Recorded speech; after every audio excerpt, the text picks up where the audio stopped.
Berdiri. Beri salam. Selamat pagi Bu Guru. Selamat pagi anak-anak. Rian, silakan dipimpin dulu doanya. Baik, sebelum mulai pembelajaran, alangkah baiknya kita berdoa menurut kepercayaan masing-masing. Untuk itu berdoa dimulai. Berdoa selesai. Baik, untuk rekan-rekan kalian bisa duduk kembali. Nah, terima kasih Rian. Anak-anak, bagaimana kabar kalian hari ini? Baik, Bu. Semuanya sehat? Sehat. Hari ini ada yang tidak hadir? Ada Siapa yang tidak hadir? Leoni. Kenapa dia? Sakit. Sakit. Kita doakan ya, semoga Leoni cepat sembuh. Ya Bu. Nah, anak-anak, coba Yuni sama Desi, Desa diikat dulu rambutnya, jangan digerai. Baik Bu. Nah, sambil menunggu anak-anak disiapkan dulu ya buku paket kalian, bukunya, alat tulisnya dikeluarkan dulu. Ada yang tidak bawa buku paket? Saya, Bu. Rian, kenapa tidak bawa buku paket? Lupa, Bu. Lupa? Ya, lupa. Lain kali ingat bawa buku paketnya. Apa yang kalian gunakan belajar kalau kalian tidak punya buku paket? Nah, sekarang pinjam sama teman sebakunya ya. Ya, Bu. Nah, anak-anak, ada yang masih ingat? Pertemuan sebelumnya kita belajar tentang apa? Kehidupan manusia dalam satu. Benar sekali. Jadi pada pertemuan sebelumnya kita sudah mempelajari materi tentang kehidupan masyarakat Indonesia pada masa praksara. Nah, pada pertemuan kali ini kita akan mempelajari materi baru, anak-anak. Ada yang tahu nggak apa materi yang kita pelajari? Nggak ada. Nah, jadi materi pembelajaran yang akan kita pelajari hari ini yaitu bagaimana proses masuknya kebudayaan Hindu-Buddha ke Indonesia. Ya. Nah, coba anak-anak perhatikan gambar yang ada di layar.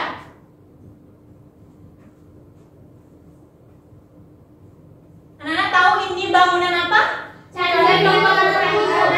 Candi Prambanan. Benar ini Candi Prambanan? Benar Bu. Ada yang tahu Candi Prambanan itu ada di daerah mana? Yogyakarta. Jakarta. Ada yang dari Yogyakarta? Tidak. Tidak ada. Iya. Nah, apakah kalian tahu Candi Prambanan ini termasuk peninggalan kebudayaan Hindu atau peninggalan kebudayaan Buddha? Hindu. Hindu. Benar sekali. Tepuk tangan dulu untuk kita. Nah, jadi melalui gambaran tadi ya, kita akan mempelajari materi tentang kehidupan masyarakat Indonesia pada masa Hindu-Buddha. Ya. Jadi tujuan pembelajarannya yaitu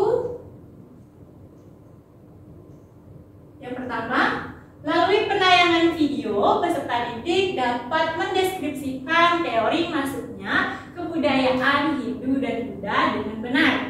Yang kedua, melalui kegiatan diskusi, peserta didik dapat mengidentifikasi pengaruh budaya Hindu dan Buddha dengan benar. Bisa dipahami anak-anak? Bisa, Ibu. Nah, sekarang Ibu ada tayangan video untuk kalian. Mau nonton video? Mau. Semangat kali kalian ya.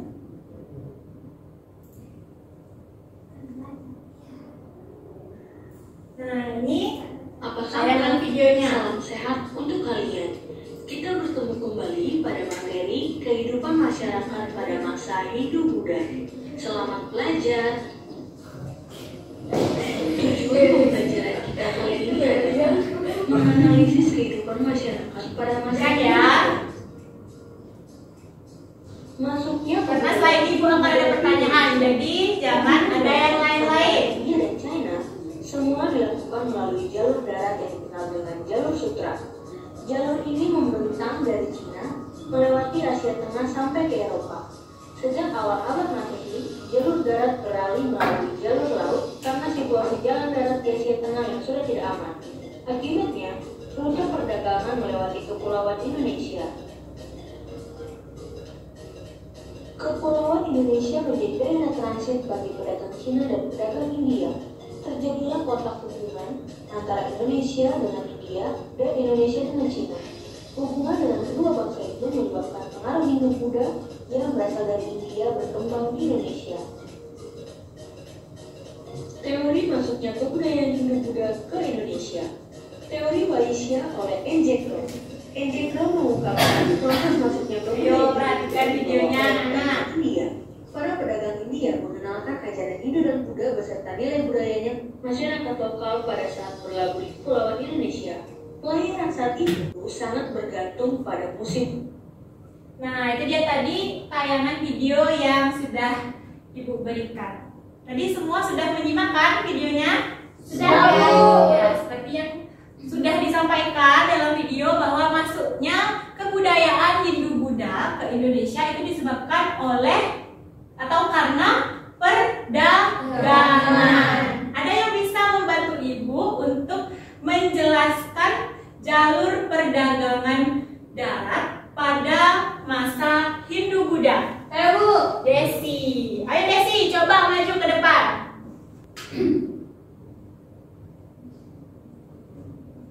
Nah, Desi, ayo maju ke depan, bantu Ibu menjelaskan jalur perdagangannya. Baik Ibu, terima kasih atas waktunya. Di sini saya akan menjelaskan hubungan antara India dan Cina semula dilakukan melalui jalur darat. Jalur darat, yang warna apa jalur darat? Yang warna oranye Ibu. Iya. Yang dikenal dengan jalur sutra. Jalur sutra. Jalur ini membentang dari Cina, melewati Asia Tengah sampai ke Eropa. Terima kasih Desi, tepuk tangan untuk Desi. Nah, anak-anak, tadi Desi menyebutkan bahwa jalur perdagangan darat itu disebut atau dikenal dengan jalur sutra. Ada yang tahu anak-anak apa itu jalur sutra? Saya, Bu. Ya, Tin? Komoditi utama yang diperdagangkan adalah kain sutra dari Cina. Ya, benar sekali. Tepuk tangan dulu sedikit.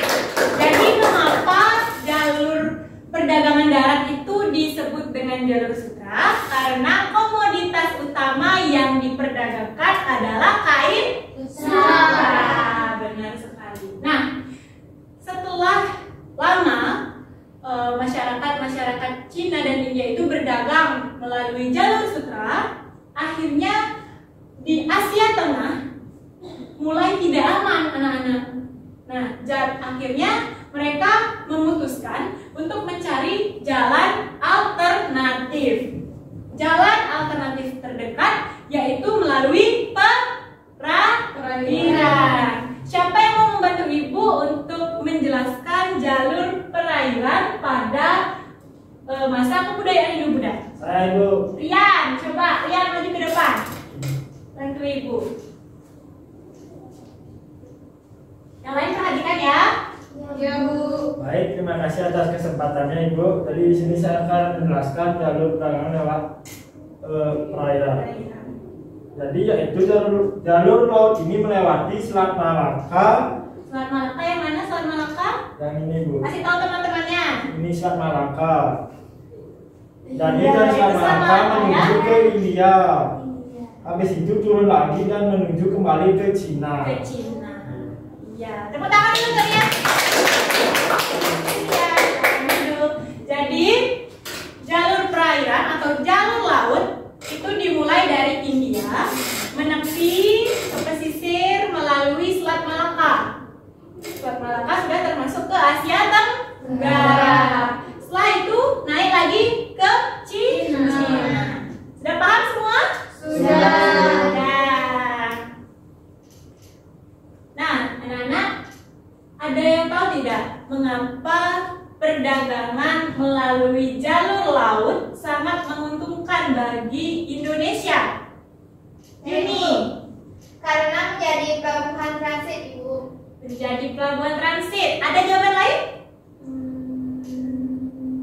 Tidak ada? Tidak Bu. Ya, jadi benar sekali yang dikatakan ini. Tepuk tangan dulu. Nah, Ini Selat Malaka, dekat dengan pulau apa namanya? Sumatera. Sumatera kan bagian dari Indonesia. Jadi di Selat Malaka itu ada yang namanya pelabuhan transit. Nah, orang-orang yang berdagang, yang transit di sini, ya pastinya mulai melakukan sistem perekonomian, dan itu sangat menguntungkan bagi Indonesia. Itu alasannya kenapa jalur laut sangat menguntungkan bagi Indonesia, anak-anak. Nah, anak-anak, dari tayangan video tadi ada yang memperhatikan ada berapa teori masuknya kebudayaan Hindu-Buddha? Saya Bu. Desa. Dari video yang Ibu tayangkan, jadi kalau menurut teori sendiri ada teori Brahmana, yang mana kebudayaan Hindu-Buddha itu yang dari India itu menyebar ke Indonesia dibawa oleh golongan Brahmana. Kalau kemudian teori Ksatria, masuknya kebudayaan Hindu-Buddha itu dibawa oleh kaum Ksatria atau kaum pejuang. Kemudian jika pedagang itu disebut kaum Waisya. Iya, benar sekali jawaban dari Desa. Tepuk tangan dulu untuk Desa. Jadi tadi Desa menyebutkan ada dua teori ya. Yang pertama Brahmana, yang kedua Ksatria. Nah, masih ada dua teori lagi yang belum kalian sampaikan. Ada yang tahu dua teori lagi apa? Dua teori lagi itu apa saja dan apa perbedaannya? Saya Bu. Ya Desa. Bagi dua teori yang lupa saya bilang itu ada teori Waisya yang dimana dibawa oleh pedagang, kemudian teori arus balik itu seperti itu Bu, ada yang dibawa karena dari pedagang darat dan laut itu arus balik ya. Benar sekali. Tepuk tangan dulu untuk Desa. Kita belajar sebelumnya. Anak-anak yang lain juga harus seperti itu. Kalian harus belajar dulu. Di malam hari kemarin kalian juga harus belajar agar hari ini kalian lebih siap dalam belajar. Nah, jadi tadi ada berapa teori? 4 teori. Apa saja? Teori Brahmana, teori Ksatria, teori Waisya, dan teori arus balik. Ya, ada 4 teori ya. Yang teori pertama yaitu teori Brahmana. Jadi kebudayaan Hindu-Buddha dibawa oleh kaum Brahmana. Kalau teori Ksatria, kebudayaan Hindu-Buddha dibawa oleh kaum atau golongan Ksatria. Kalau teori Waisya dibawa oleh pedagang ya. Jadi itu dia tadi, pedagang-pedagang yang jualan di Selat Malaka melakukan perekonomian di Indonesia. Kalau tadi kaum Brahmana, mereka biasanya menyebarkan pendidikan agama ya. Jadi nanti akan bersangkutan lagi dengan kerajaan-kerajaan Hindu-Buddha. Nah, teori terakhir apa tadi? Arus balik. Arus balik. Teori arus balik itu merupakan kebudayaan Hindu-Buddha yang dibawa oleh rakyat Indonesia yang belajar di India. Jadi mereka kembali ke Indonesia membawa kebudayaan Hindu-Buddha. Bisa dipahami anak-anak? Bisa. Kalau bisa dipahami, sekarang Ibu akan memberikan kalian tugas kelompok. Siap? Siap, Bu. Nah, kelompoknya Ibu bagi jadi 2 ya. Kelompoknya mau Ibu yang tentukan atau kalian yang menentukan? Ibu saja. Ibu saja. Jadi tetapkan saja seperti ini ya. Ini kelompok 1, yang di belakang kelompok 2. Kelompok 1 Ibu namai kelompok Ksatria, kelompok 2 Ibu namakan kelompok Waisya. Baik, Ibu. Dari kelompok ya. Aku tanda bukan ada yang beneran. Aku udah presentasi. Aku presentasi jadi Allah ya. Yuk. Bisa dipahami. Nah, karena anak-anak sudah memahami. Ya, kamu dulu ya.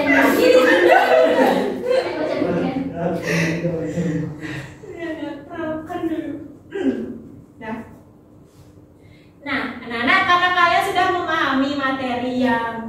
Ibu sampaikan tadi, maka Ibu akan memberikan kalian tugas kelompok. Siap anak-anak? Siap, Ibu. Ibu akan membagi kalian menjadi 2 kelompok saja. Kelompok pertama yang di depan bertiga, kelompok kedua yang di belakang ya. Kelompok pertama nama kelompoknya kelompok Satria. Kelompok kedua kelompok Weisya. Ya. Ya, Bu. Di sini Ibu akan membagikan kalian LKPD. LKPD kan tadi kan? Bukan membagikan LKPD. Nah, ini akan Ibu bagikan kepada masing-masing kelompok. Nah, nanti masing-masing kelompok akan mempresentasikan hasil diskusi kelompoknya. Ibu beri waktu kalian mengerjakan selama 10 menit. Cukup? Cukup. Kalian bisa mencari jawabannya di buku paket, kalian bisa cari di buku LKS, ya. Atau kalian juga bisa bertanya dengan Ibu. Bisa dipahami anak-anak? Bisa, Ibu. Nah, Ibu berikan. Selamat mengerjakan. Nanya boleh? Iya, Desa, gimana? Bu, kalau ininya itu nanti satu aja yang dipilih, Bu, ya? Iya. Yang menurut kalian masuk akal untuk disebut sebagai teori masuknya kebudayaan Hindu-Buddha. Ya, yang menurut pendapat kalian, kelompok kalian. Ya. Makasih, Bu. Berarti nanti nggak bawa buku ke depan, ya? Boleh bawa buku, boleh. Ya, Bu. Makasih, Bu. Ya.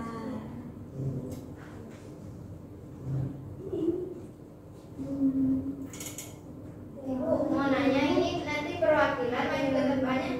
Iya, nanti perwakilan satu orang aja. Oh iya, Ya. terima kasih.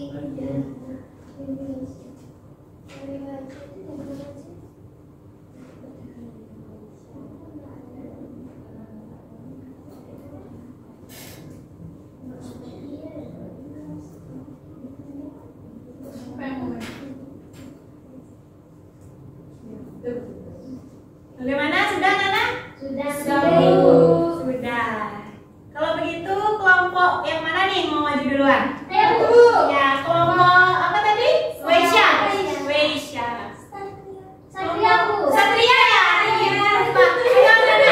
Kelompok kesatria. Ayo maju. Iya. Perwakilannya. Tadi di mana ya spidol Ibu ya, Nana? Di meja, Ibu. Oh iya, di meja. Yuk. Halo teman-teman, di sini saya bakal bahas tentang teori yang menurut kelompok kami itu masuk akal, yaitu teori Weisya. Kenapa teori Weisya? Karena kita kan udah lihat, terus ibunya udah bilang, karena kan jalur yang pertama bawa budaya itu kan kebanyakan dari dagang. Kayak dia kan banyak mampirnya gitu, kan jadinya kalau dagang itu kan lebih cepat berbaur sama orang-orang. Nah, jadi menurut kelompok kita di depan atau kelompok kesatria itu yang paling masuk akal tuh teori kesatria, teori Weisya, karena kan dia paling terlihat karena mereka dari berdagang kemudian saling berbaur kan jadinya ikut gitu. Terima kasih untuk kelompok Weisya. Beri tepuk tangan dulu untuk kelompok kesatria. Tadi kelompok kesatria bilang kalau teori Weisya yang lebih masuk akal ya. Lalu, apakah kelompok kedua ada pendapat lain? Tentu ada, Bu. Saya mau maju. Iya, ayo maju. Kira-kira apa ya pendapat dari kelompok 2? Baik, Ibu. Terima kasih atas waktu dan kesempatannya. Jadi di sini saya mohon izin untuk menyampaikan pendapat tentang teori mana yang patut dan baik menurut kelompok kami, yaitu kelompok 2. Itu menurut kelompok kami yaitu teori arus balik. Arus balik. Ya, Kenapa? karena di sana mengatakan yang berperan adalah yang menyebarkan Hindu di Indonesia adalah orang Indonesia sendiri. Kenapa begitu? Karena orang yang pernah berkunjung ke India mempelajari agama Hindu dan Buddha, di mana mereka kembali lagi ke Indonesia sehingga menyebarkan teori tersebut ke Indonesia. Itu saja, Ibu. Ya, terima kasih ya kelompok 2. Nah, jadi dari kelompok 2 ada perbedaan pendapat. Nah, mereka berpendapat bahwa teori yang lebih masuk akal adalah teori arus balik, ya. Jadi, Bu, teori mana masuk akal untuk menjadi dasar bahwa kebudayaan Hindu-Buddha itu masuk karena apa? Nah, sebenarnya anak-anak tidak ada teori pasti apa yang membawa kebudayaan Hindu-Buddha itu datang ke Indonesia. Jadi, maka dari itu, ya, orang-orang atau peneliti-peneliti pada zaman itu menetapkan 4 teori tadi, yaitu apa saja? Teori Brahmana, teori Kshatriya, teori Waisya, teori Astale. Nah, benar sekali. Ya, jadi apapun teorinya bisa menjadi menjadi jawaban atas masuknya kebudayaan Hindu-Buddha ke Indonesia. Ya, bisa dimengerti, Nana? Bisa, Bu. Dimengerti. Nah, karena Ibu rasa kalian juga sudah mengerti dengan pembelajaran kali ini, maka kita akhiri saja ya pembelajaran kita pada siang hari ini. Kalian mau pekerjaan rumah? Kalian mau PR? Mau, Ibu. Mau? Bu. Enggak, ada yang nggak mau. Nah, PR kalian itu cuma satu, anak-anak. Kalian pelajari saja materi selanjutnya, yaitu mengenai pengaruh dari kebudayaan Hindu-Buddha ke Indonesia. Pelajari di buku paketnya ya. Ya, Ya, Bu. Bu. Ingat nanti bawa buku paket, jangan kayak Ria nggak bawa buku paket.